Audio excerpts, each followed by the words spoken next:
What if I told you police had evidence that could have stopped the Gilgo beach killer years before he was caught? Not just a hunch or a vague tip, but concrete physical evidence that was literally handed to them and then completely ignored. This changes everything we thought we knew about this case. Right now, as new details emerge about the Gilgo Beach investigation, we're learning just how close police came to stopping this killer in his tracks. This isn't just about solving a cold case, it's about understanding how critical evidence can slip through the cracks and what that means for every unsolved case out there. The urgency here is real, because these missed opportunities could be happening right now in investigations across the country. Let's start in 2010, when police found the first 4 bodies along Ocean Parkway. But here's where it gets really interesting. They actually had a connection to the killer that they completely overlooked. One of the victims had a specific, unique item in her possession that would later be found in the killer's home. We're talking about a distinctive piece of jewelry, not something generic, but something with identifiable characteristics that should have raised immediate red flags. The problem? Different departments weren't sharing information properly, and this crucial link went unnoticed for years. But wait, it gets crazier. In 2011, investigators had cell phone data that placed the killer near multiple crime scenes at exactly the right times. We're not talking about vague location pings either.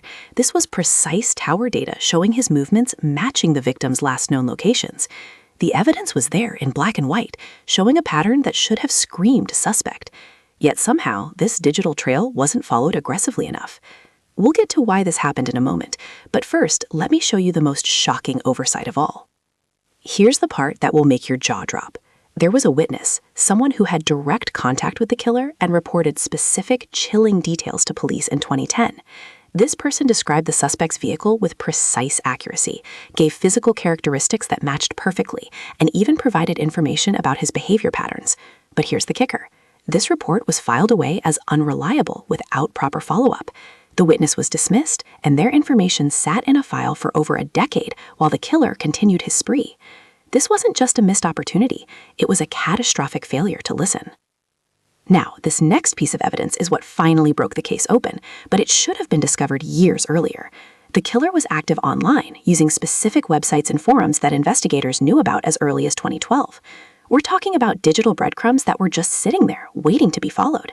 One particular online profile contained photos that matched evidence from crime scenes, and the username tied directly to information police already had.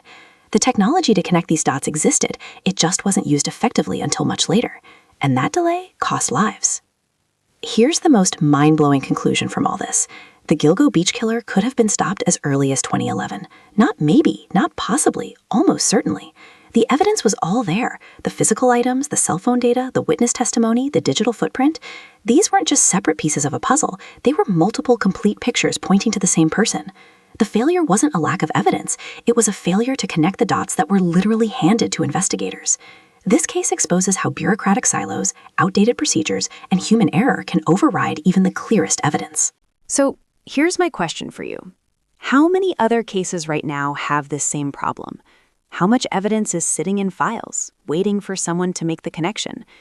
If this story shocked you, make sure you're subscribed to The True Crime, because we're uncovering these overlooked details in cases across the country. Hit that notification bell so you don't miss our next deep dive into the evidence that changes everything.